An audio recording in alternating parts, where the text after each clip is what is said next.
Welcome to episode number 73. This is Jamie Benning, talking to you here from my rat and mouse house in Greater London town. It's April 2023 and this is the first episode of the month. If this is the first time you've listened to the podcast, welcome. You have about an hour or so of film history chat ahead of you. Please do check out some or all of the previous 72 episodes.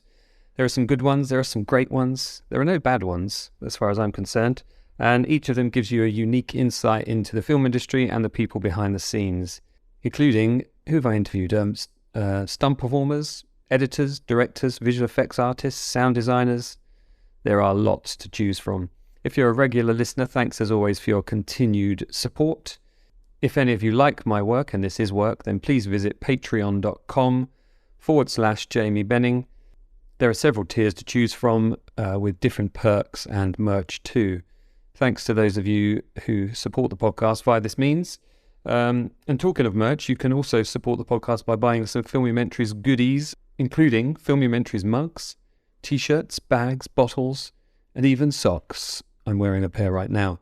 And t-shirts with the Inside Jabba and Inside Jaws posters on them that my buddy Pete Starling created for me all those years ago. They're still cool designs though, and you could buy one for your next film convention. I know Star Wars Celebration is now done. More on that in a moment. But there are more film fairs and conventions to come, and you'd look pretty cool, an individual wearing one of those t-shirts. All of that can be found at filmumentaries.creator-spring.com. It's a bit complicated, so I'll post the links to all of that, the Patreon and the merch in the show notes. So, a short report on my experience at Star Wars Celebration. Now, back in, when was it, 2007? I attended Star Wars Celebration with a couple of my friends, Richard and Rebecca. Not really my scene as such, going to conventions, all of that, getting stuff signed and dressing up and all of those things. I prefer my more distant, considered fandom, but I have to say, after attending this year's convention, I changed my mind quite a bit. I had no plans to go, actually, but the publicity team at Industrial Light and Magic got in touch to say that they were impressed with my podcast. And secondly, to ask if I was available on the weekend of Star Wars Celebration. By some fluke, and it is a fluke because the majority of my TV work is over the weekends, I was available. On asking why, they suggested that I host a panel about the visual and special effects on Andor, which is a series that I really connected with. It's my kind of Star Wars. I love the kind of slow burn build-up of that show, and dialogue heavy and not too flashy. And fantastic writing by Tony Gilroy. So with just a couple of weeks to go, in fact less than that, I started watching Andor again and swatting up on the visual and special effects in the show. I was due to interview TJ Falls, production VFX producer, Moen Leo, production VFX supervisor, Richard Vandenberg, special effects supervisor, and Scott Pritchard, VFX supervisor and aerial supervisor. During a short Zoom call to meet the guys and discuss what sequences we should talk about, I was left with one of the publicity guys, and we came up with a plan. All nice guys, actually. Really nice to meet them all. And I was looking forward to meeting them in the flesh. So on Saturday, the 8th of April, I arrived at London's Excel Exhibition Centre with my special guest pass that I was kindly given by ILM, which meant I was able to get into the show immediately and skip the queues. So for about 30 to 40 minutes or so, I walked pretty freely through the floor of the exhibition halls, looking at merchandise, props and sets. I even bumped into Kathleen Kennedy and John Favreau, but like an idiot, I didn't get a photo of myself with them or ask for an autograph or indeed even give them my business card. But really the best part of the day was meeting up with so many friends, including Rachel Finch, David Whiteley, Phil Hawkins, Stephen Lane, and previous podcast guests Colin Gowdy and Alexandra Ponset. Check out episodes 35 and 58 for my chat with them. I also got to see a Return of the Jedi 40th anniversary panel and got myself one of artist Matt Ferguson's great new posters. I was actually sat next to him. I introduced myself and said, I follow you on Twitter. And he asked who I was. He had no idea who I was. But he was rightly very proud of his new poster, which is great. I think I'll get that framed and get that up on the wall soon. So then I went for a meeting with the ILM guys over at their hotel to finalise the panel details. But rather than really pin things down, I wanted to keep it very much in keeping with my podcast, which is, as you know, is very conversational and free-flowing. And they were in agreement on that, very relaxed about that idea and me bringing my ideas and my style, I guess, to the panel. So the following day, Sunday the 9th of April, I got there early again, spotted some more wonderful cosplay on the way in, including a Jedi Jar Jar Binks getting dressed in the car park in the back of his car. I went up to the Twin Suns stage to check out the space. And what I thought was going to be a small, intimate space was in fact a huge room. And I was told by one of the people, one of the organisers, that it had seating for 1,000 fans. With a couple of hours to go before the panel, I walked the floor some more, bought myself a couple of bits and bobs, including a retro Return of the Jedi Luke Skywalker figure. Kind of had to, really. And a couple of books. And as I approached the Twin Suns stage again, with about 40 minutes to go, I saw the queue of several hundred people already beginning to form. So I kind of walked around the queue because I knew a couple of friends were going to be in the queue. And one of the organisers says, "Oh, sir, so you need to join the queue." And I said, "Oh no, I'm hosting the panel." And they said, "Oh, okay." And I sort of said, "I'm just looking for some friends in the queue." And this guy in the queue, just some random guy, said, "Listen, if you're hosting this panel, then we're all your friends." And whoever you were, kind gentleman, it really put me at ease. And so I headed up to upstairs to the hall. And I bumped into none other than Rob Bredo, the Chief Creative Officer at ILM and SVP of Creative Innovation at Lucasfilm. A lovely guy. Said that he'd been having a great weekend and it was such fun, and we chatted as we climbed up the steps to the hall, and even managed to grab a quick selfie with him. On arriving in the room, I got to meet the panel guys in person, all of them very tall, much taller than they looked on Zoom. Zoom does tend to do that. Weirdly, I wasn't nervous. It was just going to be like doing a podcast, I told myself, albeit without being able to edit. And with, 1,000 people looking at me, well, looking at us, it was about them, it wasn't about me, but it was down to me to curate it. And in no time at all, the announcer exclaimed, "Please welcome to the stage our host, filmmaker and podcaster, Jamie Benning." Literally like a boxing announcer. The huge crowd, now fully warmed up, went crazy. And what a buzz just going onto that stage. It's all a bit of a blur, actually. So I introduced myself and a sizzle reel of some of their work. And then I introduced the artists to the stage to more rapturous applause. Actually, I do have a little clip of that moment that one of the ILM guys captured. Here it is. My podcast is very conversational. I like to keep the conversation flowing, let people talk over each other. We've got 4 amazing artists here. Let me introduce them. First of all, we've got production VFX producer, TJ Falls.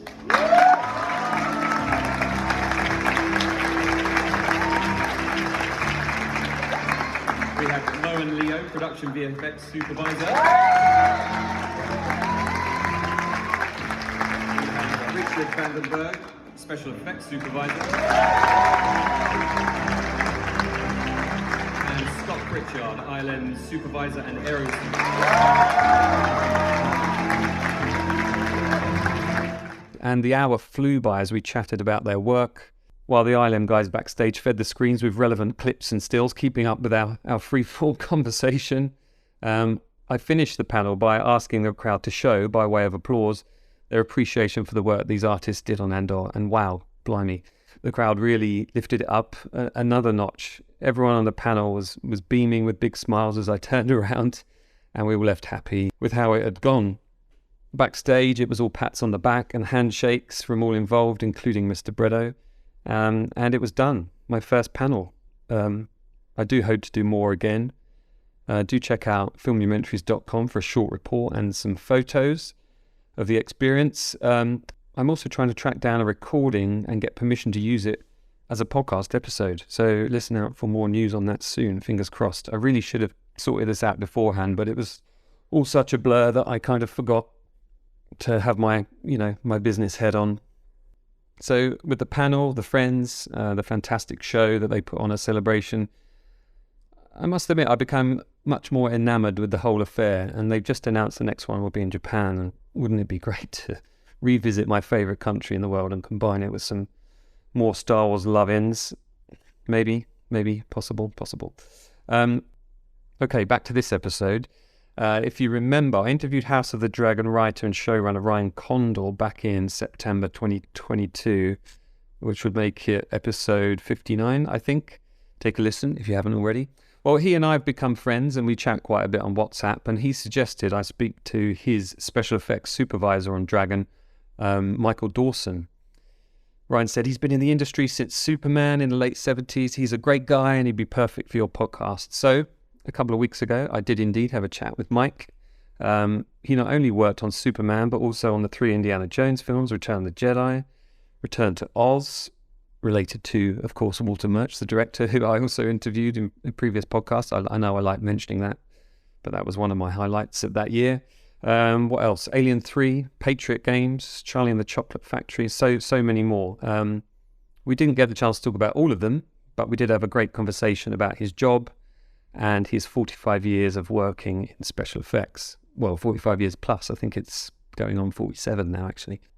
So here's my chat with special effects supervisor Michael Dawson, and I'll be back at the end for a bit more jabbering on.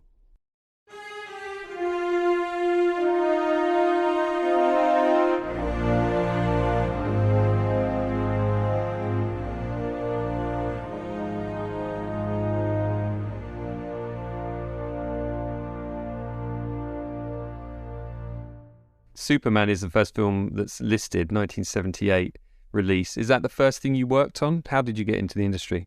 Yeah, really. It was obviously like a little bit before that because release dates are like a year later or whatever. But my dad was on it as the rest of the world, and he came home one night and he's like, "Do you want a little job on a film?" And I'm like, "Yeah, okay.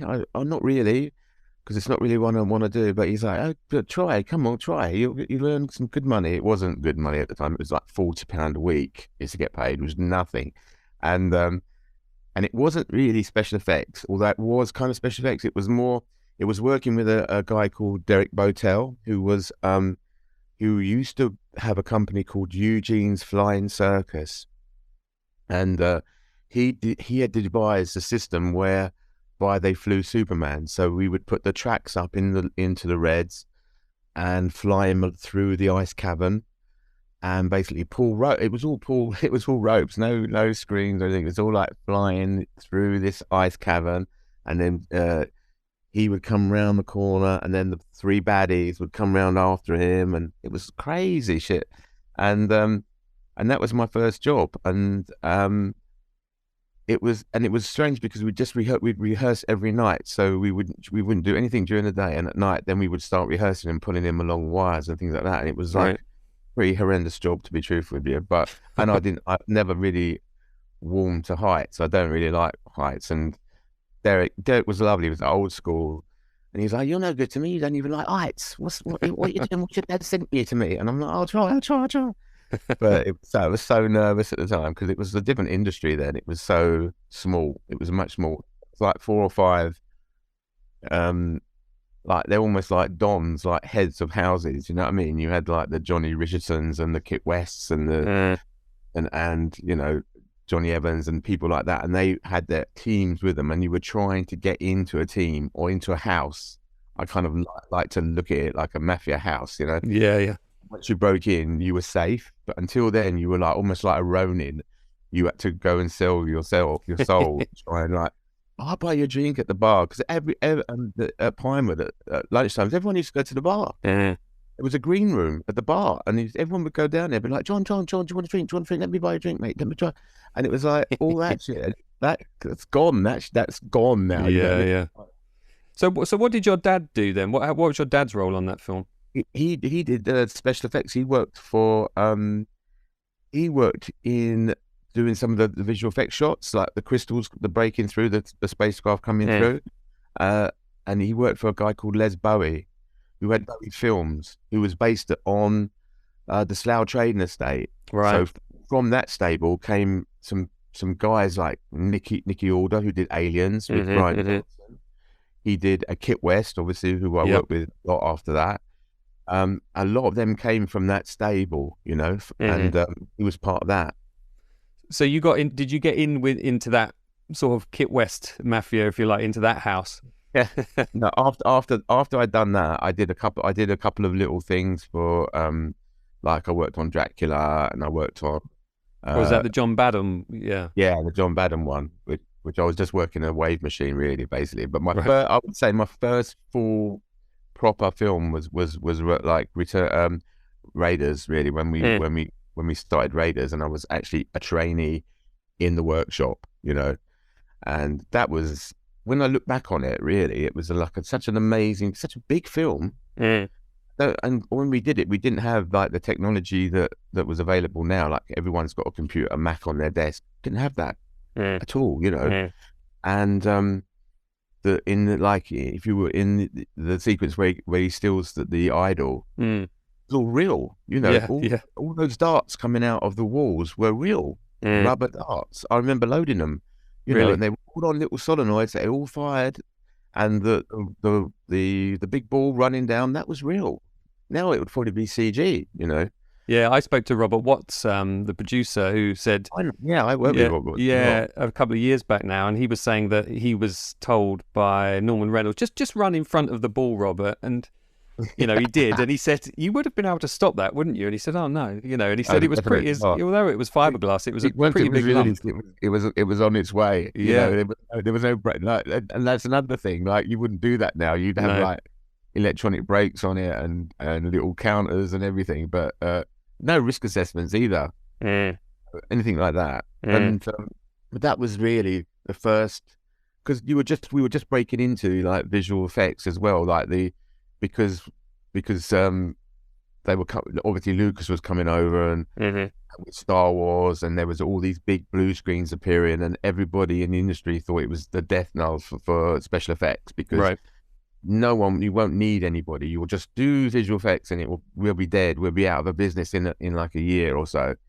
And used to be on these stages with all lit blue, because they used to have like fluorescence behind, and you'd come out and everything would be pink because you'd been there all day. They used to shoot your like receptors in your eyes, Gosh. and when we did the opening of the arc, there was all the kids, and there, obviously the big VistaVision cameras would come in, and they aim them to the floor and set it all up. No, we didn't know what we would. We just did what the guys from America, the ILM guys, would say. Mm. And when I saw it on the like not premiere, but the crew showing, it was like a mind blowing. I had no idea what I was doing, and it was great. And that was the beginning of the big league stuff, Mm. really. And you would have been based at Elstree for quite a while then, because the next Yeah, I was film there. was up to Jedi, Return of the Jedi, was it? Yeah, Return of the Jedi after that. Yeah. And that was Kit as well. Yeah. Did you travel for that as well? Were you out in Arizona and up in the redwoods No, and stuff, or was it all UK based studio stuff? all UK. On Raiders, I went out to Tunisia. Oh yeah.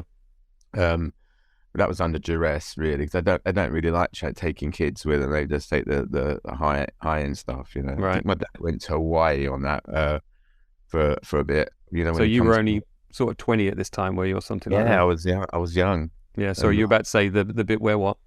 when he came out of the like when he got the idol and he burst out, that was like Yes. Hawaii. They went there, so they were like 2 or 3 people out there for that. But other than that, we would just stay in the workshops and make things, because I was pretty much workshop bound by that, just assisting people and sweeping up and doing all that kind of stuff. Mm. But is there a way to sort of summarize what your job is? Because I think when I was a kid, I was always confused between special effects and visual effects. Obviously, I know the difference now, but is there a way to sum up where that dividing line is between special effects and What now? yeah, or back then? Yeah, I mean, I look at right now. I look at I always look at special effects as a service for visual effects, like it's like a room service thing, and we work a lot.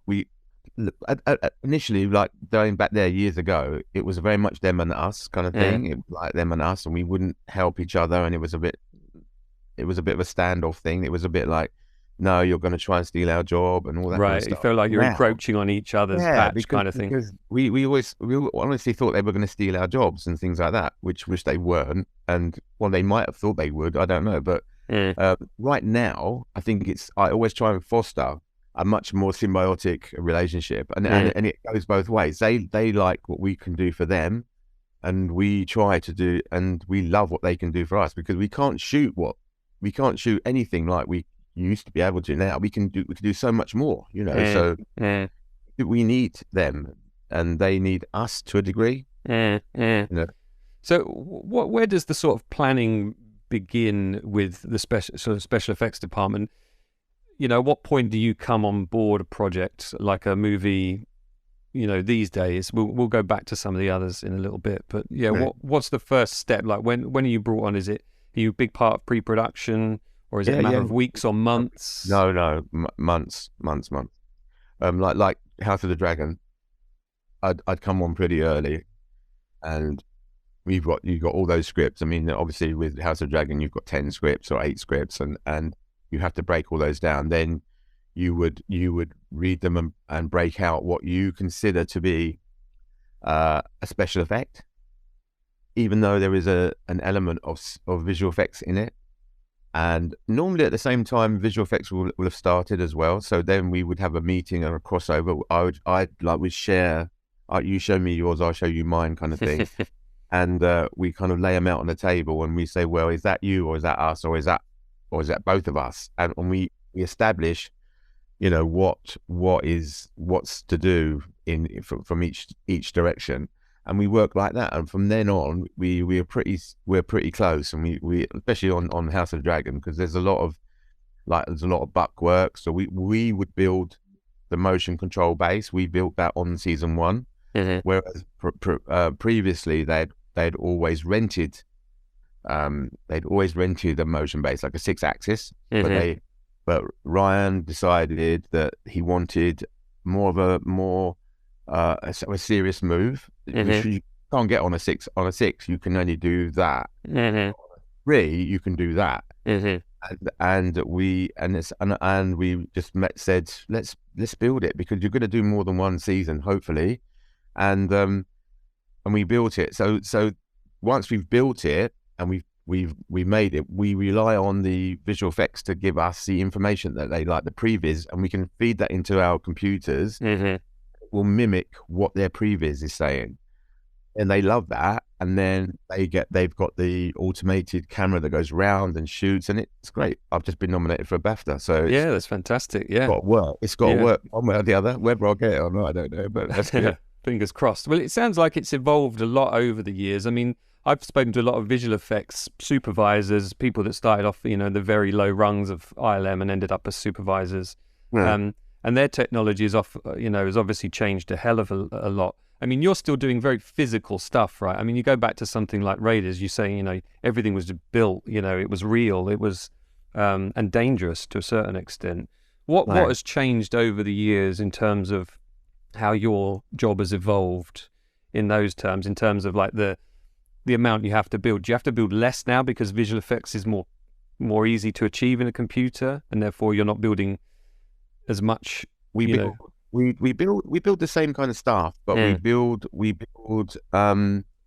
we are more conscious of how much we have to do. So we wouldn't do like on a battlefield. We'd only do to a certain point, and we know that visual effects will take over. Like we would have if we were doing snow, we would see the avenue that we had to snow up, and we would say, well, we're going to go up to there, and then effects said, yeah, we'll take over after that, or we'll go that high on a tree, and then visual effects will go up. So we know now each other's limitations. So I'm aware of that, and there's no pissing contest really. We're in the same. We're trying to help each other, and from that point of view, I think it's a lot more stable, and it's a lot, and obviously it's safer, because you can't on a battlefield. On a battlefield once, you just put little red flags in there, and you knew basically where the stunt man would be at that particular time, and that person was looking to make sure that he was clear of that flag before he hits the main, you know, and that's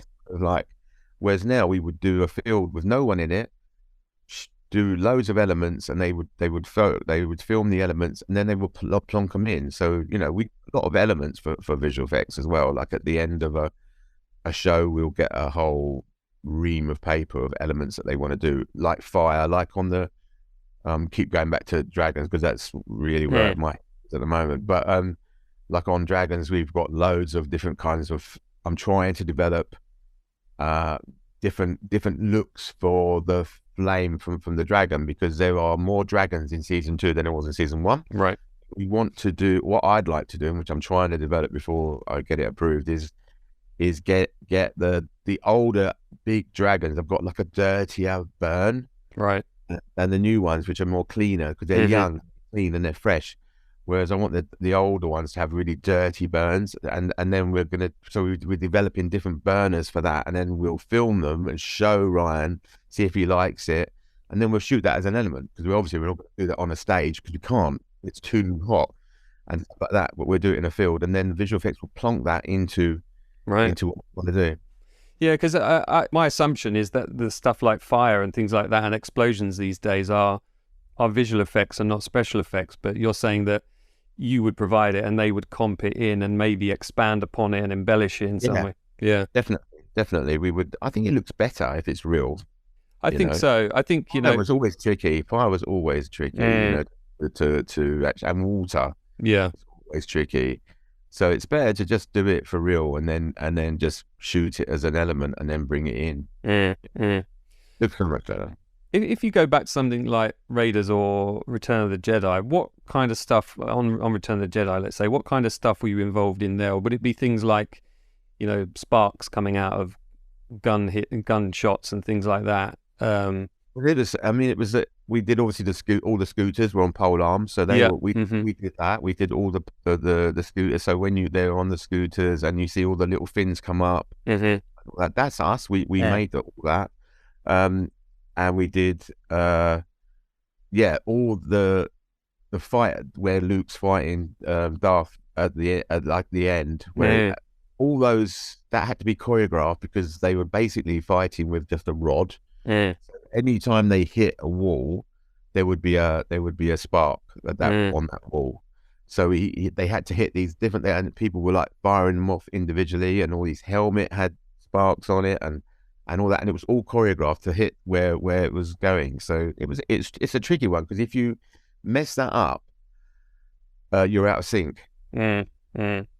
He's hitting there and the spot's going off over there, you know, and it's all that kind of stuff, which happened a couple of times. Yeah, and I guess then it's the time it takes to reset it all as well and have another go.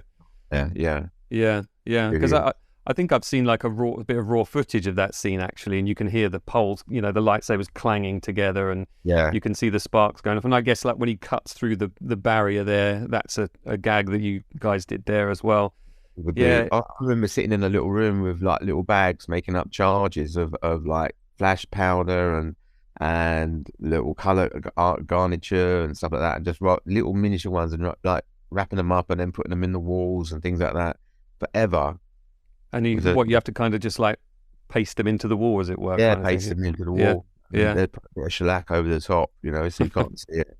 It's crazy. Yeah. And how has that kind of stuff changed over the years in terms of making as the compound of these things changed over the years? Has it become safer? Has it become, you know, more choice for colors and things like that? Or has it pretty much stayed the same? It's more farmed out now to companies that actually do it. Right. There were guys that actually said, well, we can do this for a living. We'll make these up for you. And because technically, if you're sitting in a room making a jar, a pyrotechnic jar, you come under the category of manufacture. Right. And you really need a license to manufacture. I mean, I've got a license for pyrotechnics, but I haven't got a license to manufacture. I've got a license to purchase and store. But at those days you could just do it. But these days it's a little bit more tricky with everything that when they clamped it all down, obviously because of what was going on in England with the IRA and all that kind of stuff, it became very, very tight. You know? and it's remained, and so it should, you know, because you're dealing with a lot of stuff that can hurt people. So, Mm. and I think if you did another one, you wouldn't be doing those charges in the walls. You'd just be, they might put LEDs in the walls Mm. or something like that, just to give a lock for visual effects to put their Yeah, stuff right. in. I Yeah, really do. I interesting. don't think they would do it. Mm. Mm. So it's changed in that respect. Yeah. So it's safer. But I mean, that to me, that's the fun bit of special effects. The explosion. I mean, like Band of Brothers and Pacific. Yeah. Yeah. That was the last for me. The last of the big, you know, the big blockbuster explosive things, because we were like laying it in there. We were getting like, the truck was coming from this company called XChem, would turn up with dynamite basically. Wow. And we would just whack them in and blow them up, and then do it again and do it again. And on the beaches in far north Queensland where we were shooting the Pacific, it was like crazy shit we were doing. Mm. But that kind of stuff, I'm not sure they would do it again. Like I said, they would probably do elements and just whack them in. So I guess in a way you're sort of, there's more shooting going on because you're doing the elements, because you're having to piece it together. But at least, you know, they get a chance to choreograph it in post rather than having that one shot at it. And it's faster as well. There's no reset, so yeah, we're saving a lot of time in like resets and things like that. Not resetting really. I always think of, like, when I think of some of the things that first inspired me with movie making, those documentaries and things, there was that, I've mentioned it several times on my podcast, there was a show called How to Film the Impossible, where they went to ILM, and I think they went on set at Elstree for Temple of Doom, and, you know, you had that whole minecart, like a little mini roller coaster built in the studio. I remember that. Yeah, which is insane. Yeah. It was like a roller coaster, really. We made it basically a roller coaster for that, you know. Which is insane. But all those little sparky, like these big flints, like flint. They were big. You know, when you get a lighter, they were like that. They were bigger. They were like that round, and we would put them into the things. So when they pulled the brake, it would, like, all the sparks would come out of it, and all that stuff. I still think a little bit of that CG shot, the visual effects shots were a bit dodgy. Yeah. When you're going along, they do look a bit like weird, but the real stuff, great, I thought. Yeah. I think, you know, as a kid, you just don't see that stuff, you know. But over the years of revisiting it, you can see the little animated puppets in the minecart. But all that stuff was real. I mean, the big conveyor belt and that thing that was turning. Oh yeah. Was real. And the you know, when the boat got chopped up with the Last Crusade, boat? yeah, that was real. We fed it into this thing, and it was like a balsa boat. That was real. Wow. Yeah. So where do you interact with the stunt performers? Like, when is it discussed? What is it that's part of the planning? Presumably, you say, right, we need this gag requires a stunt performer, and they've got to have a lot of trust in you guys, obviously, to make sure that they're safe. And likewise, they've got to trust us. We've got to trust them, and we need. That's another department that we need to we do get on along. Anything that has an element of danger, I would obviously ask Rowley, who's on Dragons. I would ask him his opinion and whether he wanted to put one of his people in there, because you can't risk anybody's. So if we were going to put somebody on a dragon, the initial on the buck for the first time, it would be a stunt person, just to try it out. Normally they would bring in an actor to watch. So that they can see what it's going to do, so it just does its move, and they can see what. And then Rowley's very good at calming people and keeping and making them feel safe, which he has to. Likewise, you don't just go, oh, I shouldn't have done that. I don't know why I did that. You've got to say, no, that's meant to be. That's fantastic. It's great. And once they're safe, we put them on. But Rowley's really part of that safety, because his responsibility is the actor's safety.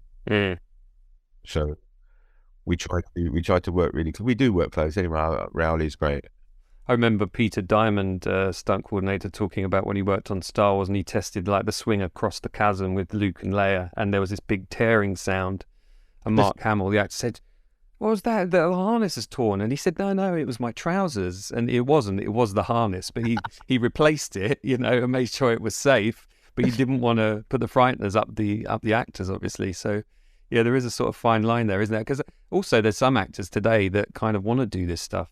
You know, well, Tom Cruise wants to do it all, doesn't he? Yeah, I saw an interview with him. I think it was on Graham Norton, where he said the stunt guy said to him, "Okay, you're going to go on 3," and he went, "Okay, 3, 2," and he's like, "Whoa, whoa, whoa, whoa, hang on! You said I'm going to go on 3. You're counting from 3." He said, "Do I go on 3 or?" He's, "Well, go on 1," and he's like 3, 2, and he's like, "Well, hang on a minute. Do I go on 1 or do I go after 1?" You know, because he's waiting for this explosion to happen. So these things have to be coordinated so precisely, don't they? And I was there. I was watching him. I think I was on Wonder Woman, and they were filming him then, and he was going up a. It was him. He was going up a massive crane. They were taking him up on this crane, and I thought, you've got to have nuts to do that. My God. yeah, I mean, And that's when he hurt himself jumping from one container to another. he broke his ankle, didn't he, and stuff. Yeah, and hit his like ribs and things like that. So.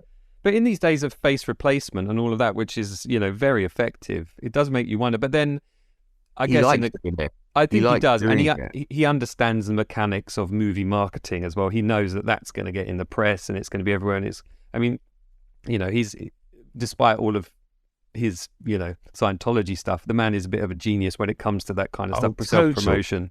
He's a clever guy, and all the bike stuff, he does his own bike stunts because he can ride a bike. He can do that shit, you know.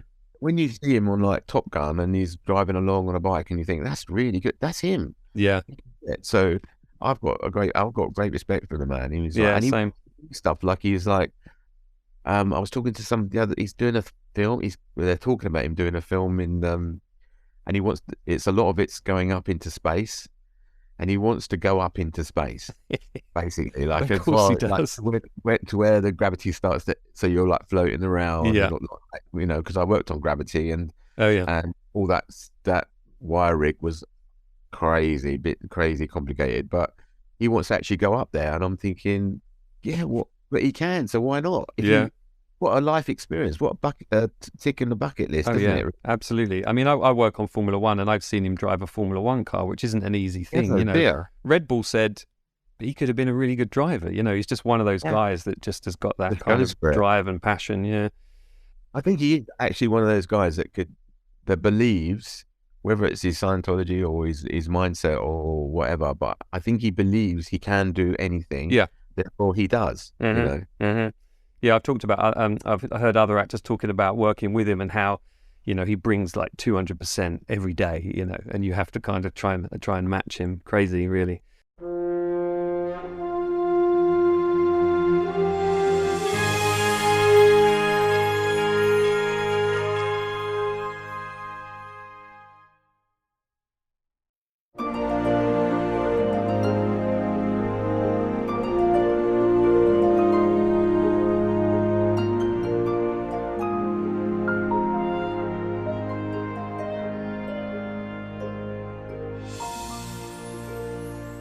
You worked on Return to Oz as well, I noticed. For Walter Murch. I actually interviewed Walter Murch on this podcast last year or year before.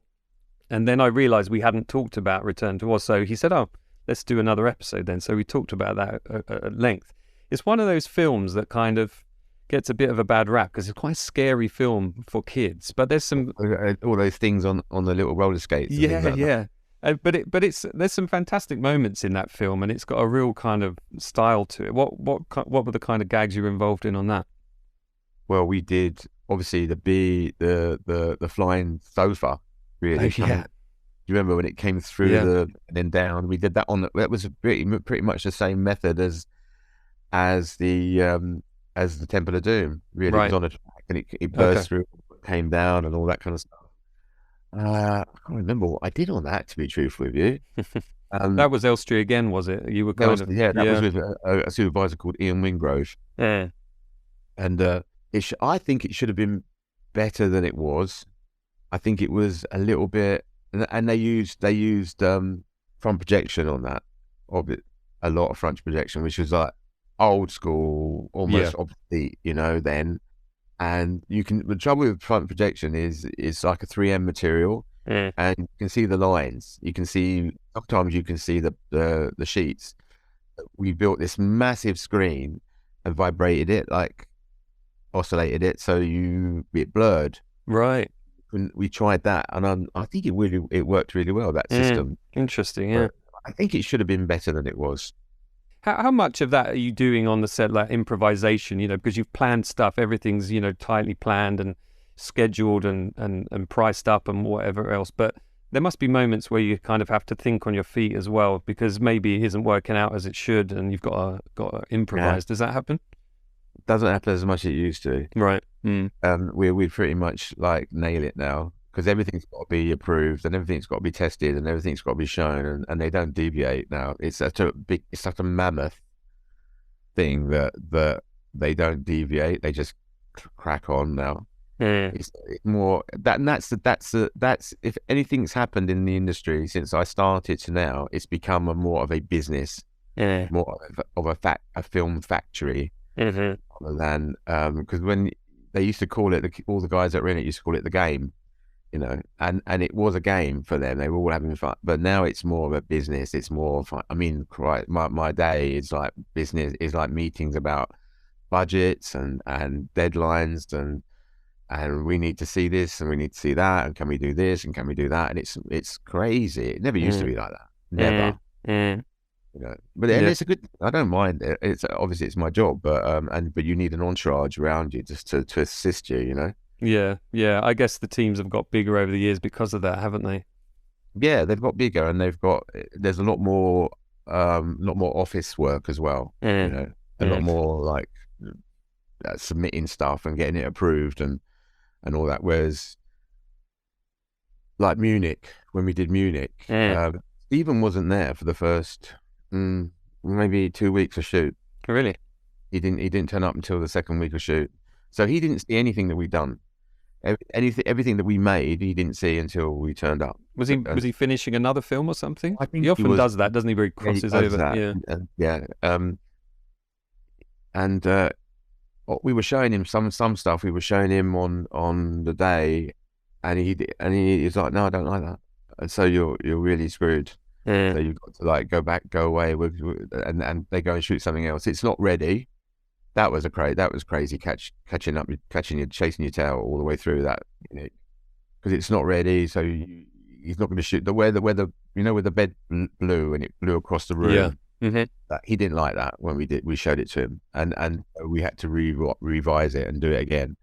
And we'd go and shoot something else, and then we'd do like a big shoot 'em out on the harbour, and we've done it for that angle, and then he'd turn up and he'd be like, I want to shoot that way, and you're like, well, that's not ready. It's only everything's dated that way. And he's like, no, I want to shoot it. I'll be back and then we'd have to rush and move it all over to the other side and all that kind of stuff. So that was crazy busy. But that was the last one that I did that was that crazy. And I guess there's always a danger that because you're improvising and changing to that extent that things aren't. I wouldn't say not necessarily safe, but there's potential for things to go wrong if. Oh, yeah, I think you're justified in saying safe. Really. I mean, everything that we do is really choreographed. It's like a ballet. Yeah. Everything is like a ballet. Like a bullet hit is a ballet. Really, he's got at a certain point his arms. Because if a stunned guy puts his hand in front of his where he gets bullet hit, he's gonna get hurt. His head's gonna get hurt, or his arm's gonna get hurt. So it's all got to be choreographed and rehearsed. And if you start changing stuff, you're not really 100% sure. You can't say for 100% that it's going to be there, at that particular time. So you have to, and it's hard to say no as well. Like my job is sometimes really difficult because you have to go on to a director and say, you can't have that. And you try saying that to someone like Stephen. Well, I was going to say, that must be tough. Or any of those people. It's really takes big nuts to say you can't have that. Or it's scary. Yeah, I could imagine. I also think like a film like Roger Rabbit, which you worked on, Who Framed Roger Rabbit, working for Zemeckis, just the complexity and the choreographing and all the timing and of everything, because you basically got characters that nobody's seeing. I've one of my friends now is Dave Barkley, one of the puppeteers, and he'd be there with a gun on a fishing rod, and all that kind of stuff. I loved working on that film. It's got to be one of my favorite films, and I had no idea when I did it, because it was a fill-in as well. I was Right. told that a little cartoon fill-in before something bigger else came along, and we started it, and I had the best time on it because we had this little automated rig that would pick a plate up and smash it, Oh, yeah, smash yeah. and then that would just do that all day. And I had to go and we had to find this Greek shop that made, that sold Yeah. plates to Greek restaurants.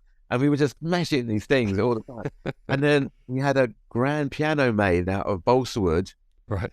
And then we had it painted like in that high gloss that they do grand piano when he chops it up and all that kind of stuff. And I had no idea what I was doing. I'm like, I know that this is going to happen, but I didn't know what was good doing it because you never saw the characters, and then when we saw, when I went to see, I was blown away when I saw that. I thought I was so proud. You know, when you go and see something and you've worked a year, say you've worked a year on it, on average a year, maybe a year and a bit. It's so disheartening when you walk out and you think that was rubbish, Mm, waste of my life. mm. It doesn't happen. Actually, it doesn't happen often, but when I went to see that, I was so happy that I'd spent a year making that. And Robert Zemeckis, it was amazing. And all the cart which shoots out all the dye. We did that down by Acton Oh, in yeah. an underground where the underground they used to repair undergrounds, obviously tubes. Right, yeah. And we had all this dye it was called fluorescein. It was like a fluorescent yellow. And we were using it. So we were using so much. It came on the news that there was this yellow band of dye going down the Thames, and Oh, no. nobody knew where it was coming from. It was Oh, coming, no. but it was crazy. But that was a great film. I love that. I watched it again probably about a year ago, and I've forgotten how dark it was actually. It's quite a Was dark dark, film, yeah. but it Like still with holds up. Martin and stuff. It was Yeah, like, but it still works really well. It's oh, a great cast, and Zemeckis did a great job. And that's the thing, isn't it, about films? Is people say, "Oh, it's a Robert Zemeckis film. Oh, it's a Steven Spielberg film," and there's this auteur theory. But if it wasn't for all the collaborators like yourself and visual effects and sound design, I mean, when you're on set, you're hearing these strange sounds. I always think of Jaws when you see. I spoke to Joe. I'm making a documentary about Joe Alves, the production designer who worked on Jaws and Close Encounters, and he said, the shark would go. they hate And then Sound people hate us. They hate those effects. They hate us because everything we do is noisy. Mm, It has to be noisy because of what we do. If you've got lots of wind on someone, that's coming from a big like a jet, either a jet engine or a massive eight propeller prop, and it's going to make noise. And even the fires on season 1 of Dragons, they were moaning at us that the fires, they could hear the hiss of the gas, and there was like, honestly, we on Dragons we had 8 kilometers of copper tube in the sets. That's a lot. That they were feeding sconces and fireplaces and chandeliers, and that's if you got them all running, not all at once, but if you've got a big set, there's a lot of hissing going on. mm. And they hate it. They got like, oh my god, you can hear the fire. So like on season 2, we spent so much time getting the hiss out of all these things. So I think we've done it. I think we've cracked it. So that's one less bollocking I'll get. Probably. What's the risk assessment on something like that? With like, Oh my you god. describe fireplaces, chandeliers, and all sorts. I've got this amazing lady called Liz Barron, and she does all my risk assessments. That's all she does is my risk assessments, and it's a hideous job. It's a hideous job because I've done risk assessment courses like your NEBOSH and all that kind of stuff, and you go around the room when you first go in there, and they're like, "I work for BP, I do oil rigs, we do this," and they get to me, and I'm like, "I blow people up for a living and shoot people and catch them on fire." And they're like, "How do you write this risk assessment for that? You can't, can you really?" So it's not a great job, but someone has to do it. Do you enjoy the aspect of traveling for the job, or is there kind of a delight when you get to work? I'm looking at your list of films here. Patriot Games, they shot some of that down at Naval College in Greenwich, just down They the did, road from yeah. you, I'm guessing. Shot many times in there. Yeah. As when we did the car, yeah, that was all at Naval College. Mm. It's But do you, it's I don't know. Studio work is easier for mm, sure. Because you're always moving and you've got to transport what you make it and then you transport it to where it's got to go. So it's always easier, but it's all part and parcel of it, isn't it? Really? And I guess when you're in a studio, you've got your sort of workshop at hand or your trucks at hand that have got all the extra bits and bobs you might need. Whereas if you're out on the road, there's always that danger that there's that one thing that you didn't manage to bring. We've got a big caravan on Have it. you? We go. We have big trucks and we have a lot of stuff. And now that when we load them, I always freak out because the guys that run the floor, it's their responsibility. For me, is they load their trucks. They make their list. They load the trucks, and I always freak out on them. And I'm like, why are you putting all that on there? Why are you putting that on there? Why do you don't need that? It's everything. You can't believe what they put on their trucks. And they're like, well, if they want it, they will come to us and we've got to have it. And I'm like, okay. And I just leave them alone. But it always only because it cost me so much money to fill it. Yeah. It's crazy. Yeah. That's the thing. I guess a lot of this comes down to the cost. And I'm wondering where that sort of dividing line is between special effects and visual effects, because both have their expense, both have their cost. Like, where do you decide, where is that dividing line where you say, oh, actually, that's a visual effect because it's going to cost us too much or it's going to be too difficult or too dangerous? Well, there is a like a, I don't know, it's a tricky one really because it's case by case. Their budgets are so much bigger than ours, like tens of millions more than ours. So we have only got a set amount of money to spend, and they will say, some little things they'll say, you can do that, can't you? You can build that, you can do that water tank, can't you? You can rather than us, because if you did that, it would cost us a lot more than it would cost you to make it, and that. But sometimes we simply can't do it, So the night, I mean, obviously, if you're burning people on set, that's real, but they'll take over with the dragon's breath coming down on top of them and all that kind of stuff. So it's you don't really talk about money really. And us, I know they've got more money than me, but I don't ask them how much. Has it made your job easier in any way? I'm thinking of like wire removal and stuff like that, since visual effects. Yeah, I think Howard the Duck was the first film where they did that. Because I think of Superman, you had to kind of disguise all of that stuff, you know. Yeah. Whereas since Howard the Duck, you didn't work on Howard the Duck, did you? No, I didn't. No. They'd have such thin wires that you can, you try not to see them, But yeah, it's much easier now, and we rely on them. Like we would say, we can put something underneath it and put a blue, and it's so much easier now because before that you couldn't actually. They struggle to remove, but now you just put the slightest thing over there. Sometimes you don't even have to put anything around it. They'll just take it out. It's so much more advanced now, and it does make your life a lot more easier. And we do rely on them to do that, and take it for granted that they will. Yeah. It's something you don't have to sort of consider anymore, I guess. Lets you focus on, and if you don't want thin cables because you've got to hide them, now you can have safer cables. I guess. Yeah, you can have a decent size. Yeah. So when you get a script and stuff, and do you get the full script and you're breaking it down, or are you just given elements of the script? No, full script. Yeah, full script. Are you going through and going like, oh, people I've got to burn, Yeah, or you say, making a little tally. I really like that person. I like that character. Why have I got to kill that person? It's all that kind of stuff. Yeah, we just notch them up. How many people you've got to burn, and my dog's barking. Shall I go and stop her? That's all right. It's all right. It's a bit of flavour, isn't it? He won't stop though. Once he starts, he won't stop. That's fine. If it gets, I can't really hear him actually. Okay, cool. And it's interesting to me when I speak to visual effects people. They're always talking about it's all about serving the story. It's not about showing off what you've done. Oh, again, I think of Lucas when he built that big sail barge, Jabba the Hutt sail barge in Yuma, Arizona. I think he said, 200 craftsmen worked for 20 weeks building, and it's on screen for like 30 seconds or something. Yeah. Is there a bit of all the interiors were done at Elstree, so yeah.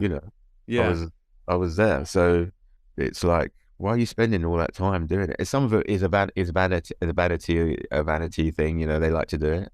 Well, that was going to be my question. Is there a part of in you that kind of wants to show off what you've done, or are you always super focused on the story? Always nice when you do an effect on say on the Nevers when we did that little three wheel buggy thing, Yeah.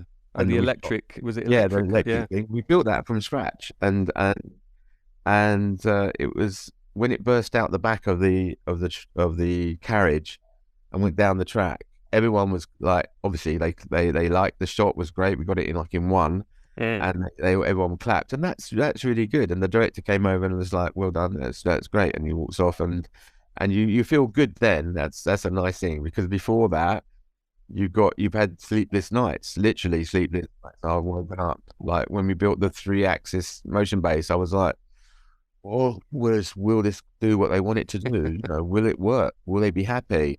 And um, uh, they just when we shot it the first time, it was like, "That's I love it. It's great." You know, Of thinking course, that's season two, and I'm like, "Yes, I've got season two now." well, that's great. Yeah, I'm Yeah, getting a round of applause. That must be a nice moment. Is there a particular um, sequence that you worked on where you kind of see it as your favorite? You mentioned Who Framed Roger Rabbit being one of your favorite films to have worked on, but yeah. is there a particular sequence in any of the movies that you've worked on or TV that you've worked on where you just think we nailed it? We nailed it. Oh God, I don't know really. That's a tricky one. That's a hard one because I worked on too much, I think, to do that. Yeah. Um, I mean, it's obviously there's big sequences like obviously on Band when we did the battle sequences and the houses blowing up and things like Mm. that, and likewise all the beaches when they were coming in the things and in the landing craft and everything on the beaches were going up. I mean, it takes such a lot of time and planning to get it right. And when it does work, it's so nice. Obviously, the Chocolate River on One Cut Charlie and the Chocolate Factory when we Yeah. turned on for the first time and the waterfall came over. I mean, they probably wouldn't do that now. They would probably Mm. do that CG as well. Yeah. That Mm. was real. That was a real chocolate river. We made that chocolate. You know, we built an actual factory outside of 007 on Pinewood and made the chocolate and pumped it in. Wow. Uh, and it went off really quickly because people were throwing it like they're eating half a roll and throwing it in the river and it was going off. Oh. So we had to drain it and then do it again. But the actual thing when we turned it on, it would look great. And I thought, Mm. I'm proud of that because that was a big thing to do logistically and take it on and say, yeah, I can do that. We can do that. It's Mm. cool. Has the advent of digital over film, shooting on digital, changed your job in any way? Because you talk about those sort of one chance moments to get that shot, and on film, of course, you're actually burning film, as it were. But with Yeah. digital, you can shoot again. I mean, you've still got a schedule to keep to and a budget to keep to, but has it affected you? The problem from our point of view with digit, it's not a problem, but it's what they do is they tend not to. So when we're shooting something like on Dragons, and we've got all the sconces going, all the gas is going, all the chandeliers are going, and the fires and everything like that, and they don't cut. So we can't turn them off. We have to keep them going, and obviously, the consequences of that is the fumes will build up and the gas we go through is horrendous. We're not cutting, so we're not turning anything off, and we have to keep the smoke at a certain level all the time, and Mm. we don't get a breather, like a little gap, and that was our biggest issue on that. It's like they'll just go again, Mm. can't reload, so you can't do it so much when you've got certain things that you need to go off at a certain time, like explosions or bullet hits or anything like that. You have to cut. But 9 out of 10 times they'll shoot it real, they'll shoot it with us, and then they'll just go again without reloading. And so they'll just go again and do it digitally after that, Mm. or mix and match. So that's the only issue. You don't want your bit of the job, a bit of the shoot, to be the bit that stops it from working, do you? Yeah, yeah. Yeah. Or they'll shoot it dry 3 times, and then they'll do the last one. They'll be with the effects, so you get all your blood, on costumes and things like that. So that to me is like is a negative from Mm. my point of view because I like to do it real. Mm. Mm. I hear from editors that's also a problem because they can't log things in the way that they used to. You There's know, no take one, take clappable. two, take three. You know, There's yeah, nothing like that. They yeah. just keep rolling, and they're just like one more time, keep it rolling. It drives me insane because it's like It puts a lot of pressure on. Yeah. yeah, it does, and you have to keep it, you have to match it all the time and keep it going. Mm. You got in the industry through like a bit of nepotism, a bit of luck, and you know the rest was up to you, the hard graft to get you to where you go now, where you are now. Where do people start now in special effects? What is the first rung on that ladder? The first run on any ladder, I think, for film industry or special effects or whatever you want to, is tenacity. You know, you just got to keep going. Don't take no for an answer. Bang your head on that wall. You know, keep it going. I mean, I started obviously when I was young, and I'm a gay man Mm. doing a very alpha male role in the film industry. I think, Yeah. not asking anyone to come out, but I think I'm probably the only gay special effects man in the world. Right. Yeah. I don't know any. Well, if they are, they're not like footballers. They're not going to come out. You know what I mean? Yeah. So, Yeah. And at that time you started as well in the 70s and oh, it 80s. I was mean, even horrendous. more so. Yeah. It Yeah. was horrendous. It was. I was very closeted initially. It all. I had to come out when I went to Thailand on Air America because everyone was getting hooked up with girls and things like that, and I wasn't. And it Right. became totally honest. Like everyone was like, "What's the matter with you?" So yeah, I had to come out. I was forced out, but I don't regret coming out, and Oh, good for you. I've embraced it. You know, Great. but it was really really hard from my point of view. Yeah. So if I can do it, anyone can do it. That's what I'm trying to get to. I mean, it just don't take no for an answer. Just keep doing it and show willing and smile and Mm. knocking on that door, and someone will let you in. Yeah. I mean, it's like, you know, if someone turns up and said, and I say, I'm sorry, I haven't got anybody, and then 2 months, 2 weeks, 2 months later, they'll knock again, and I'm like, he wants to do it. Let's try. Mm. Mm. You know, I'd like to see a lot more diversity in effects, particularly, you know, because there aren't any. You know, there's no people of color. There's no very few anyway, and I'd like more. And girls don't go into it Yeah, and think, maybe based on that perception that it is a white alpha male industry oh, and it's totally, yeah. impenetrable. But I've in my part of the industry, you know, I work in sports TV, live TV, and Well, it's the same, isn't it? yeah, it has been over the years. And you know, whenever I do a lot of training for people, and whenever I've got a female that you know comes on the training and she shows a bit of you know that drive and stuff, I've put them forward and I've got them on the team, and Yeah. you know, and give them that opportunity because unless people are represented, there's no visible route for anybody else to join Yeah. them. I've got two girls out of a crew of 30, 34. It's not Really? good. That's not Yeah. good, you know. No, I'd love more girls. I'd love to have a girl run a floor for me. I mean, I'm trying. There's one in particular that I've got my eye on, and she's great, and I've offered her a job. But she's getting married this year, so I don't think she can do it. But maybe next year. I'd love to give it a go.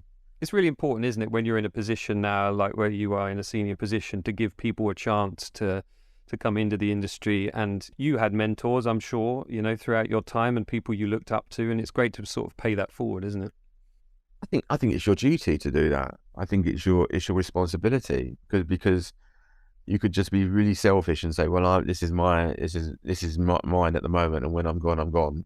But I think it's your duty to actually train people and bring them in and also, if you've got a skill set, I've obviously got a skill set. It might not be everyone's idea of a skill set, but I've got it. I want someone to have that. You know, I want to leave it. I want to give it to somebody. So when I do kick back and hang up the gloves or whatever, someone can carry on with that. You know, and I'd always love to be part of. If someone rings me up and say, "What would you do? How would you do this?" I'd love that. It's part of life, isn't it? It's almost like sitting in a cave and meditating. Like it's the village elders, isn't it? They go and Japanesey thing is like respect someone that's got that kind of, you know, that knowledge. Yeah, I think we sort of lack that a bit here. We're disposable, a disposable society, I think, and that goes for people as well. and knowledge and skill sets, and you just like move on. Yeah, I think you're right.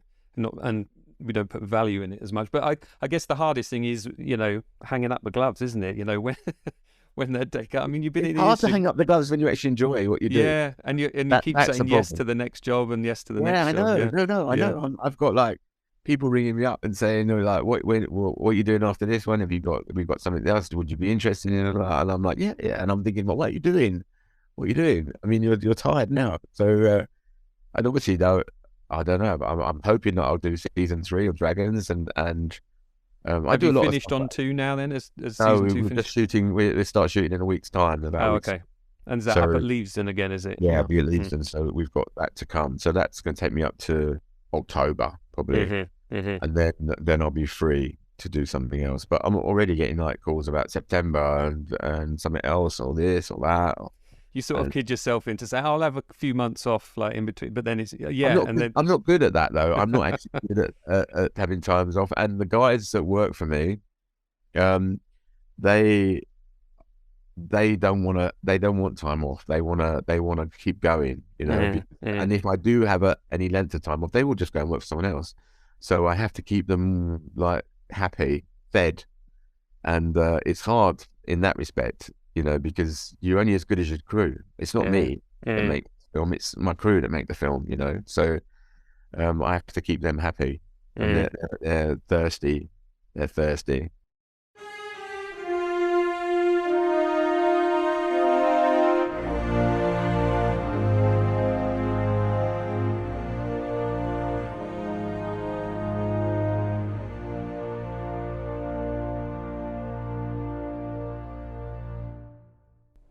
Well, I hope you enjoyed my chat there with Mike Dawson. I certainly did. Great to chat with you, Mike. Thanks so much for your time and for sending over some amazing photos of your time on Raiders of the Lost Ark. These have never been released, and I'm still trying to work out what is best to do with them. Next up on the podcast is VFX master Todd Vaziri, everyone's favourite VFX tweeter. We are chatting later today, in fact. And after that, I have Peter Curran, another veteran of ILM. Then special effects whiz Kevin McTurk. Stu Phillips and I still intend to chat. We're still trying to find that date. He is the composer of Battlestar Galactica, if you remember, and Knight Rider as well. Plus, I have some other guests lined up, but I want to keep them as a bit of a surprise. We're just confirming all the final details, but it's going to be quite exciting. Please don't forget to tell your film-loving friends about the podcast. Tweet, Facebook, Instagram, shout in the streets. Please also leave a review on Apple Podcasts, as that really helps get it in front of eyes and then ears. Yeah, I really do appreciate your support as always. And thanks to all of you for your kind words about me doing the panel at Star Wars Celebration beforehand, afterwards, and on the social media post as well. Just having you all back me up really did make it a great experience, and one that I'll never forget. While I've got you here, I do also just want to mention that the book that Justin Berger and I have been working on, the Return of the Jedi timeline, the unauthorized timeline, is going to be out on May the 25th. You can currently register your interest. You can't pre-order because it's self-published on Amazon. You can register your interest. We'll get your email address and we'll email you all on the day of release, ready for you to order it. There are going to be a couple of versions available depending on your budget, and we'd really appreciate your support. The money on my side of things will go straight back into the podcast, making sure I can keep this endeavor going. I'll post the link in the show notes. Thanks for joining me, and I hope you can do so again for the next episode of the Filmumentaries podcast.